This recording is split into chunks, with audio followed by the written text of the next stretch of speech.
Get a lot of questions about brakes, and there's a lot of problems associated with brakes. And stopping your car is very important. So let's talk about the differences between drum brakes and disc brakes. Because old cars back in the 60s, like this Mustang, came standard equipment with drum brakes, whereas the later cars now have disc brakes, at least on the front wheels, and sometimes on both the front and the rear wheels. We convert a lot of the Mustangs and older cars to disc brakes on the front and drum brakes on the rear. So let's look and see how a drum brake actually works. First of all, this part right here is called the drum, and this is the surface that the brake shoe rubs on to stop your car.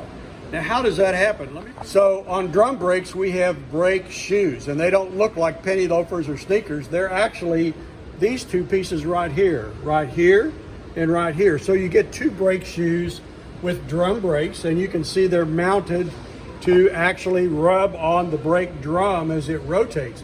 How does that happen? Well, when you step on the brake pedal, you push brake fluid, which creates hydraulic pressure through lines on the car, and it ends up coming to this component right here called the wheel cylinder.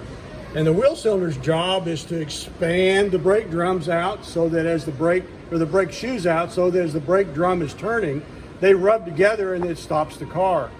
These springs help retract it back in.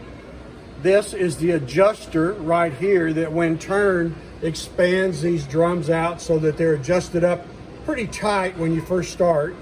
These springs hold the drum or the shoes to the backing plate.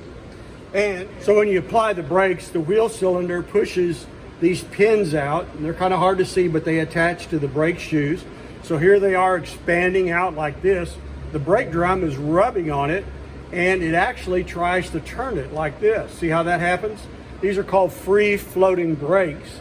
That kind of wedges these brake shoes against the drum and makes them more effective stopping the car. Now let's just go over some of the parts here so that you understand what everything is. This is the wheel cylinder that expands the brake shoes. These are the two hold down springs that hold the shoes to this center stud. This cable right here goes down and it catches onto this piece. That's called the self-adjuster. So as you step on the brakes, it pulls that up, and look what it does down here. It turns the adjuster wheel to constantly keep your brakes adjusted up while you're driving and using the car, so you don't have to go to a local mechanic and have them adjusted 3 times a year. Now this silly thing right through here is your park brake cable.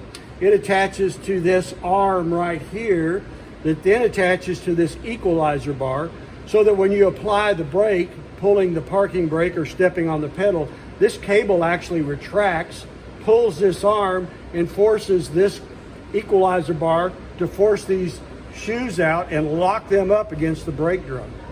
So a little bit of information. It helps you understand what you've got here. I think anybody can learn how to put these on if you want to work on them at home. I'm Barry Wilson with Wilson Auto Repair. If you want to see more videos like this one, go to my website, wilsonauto.com.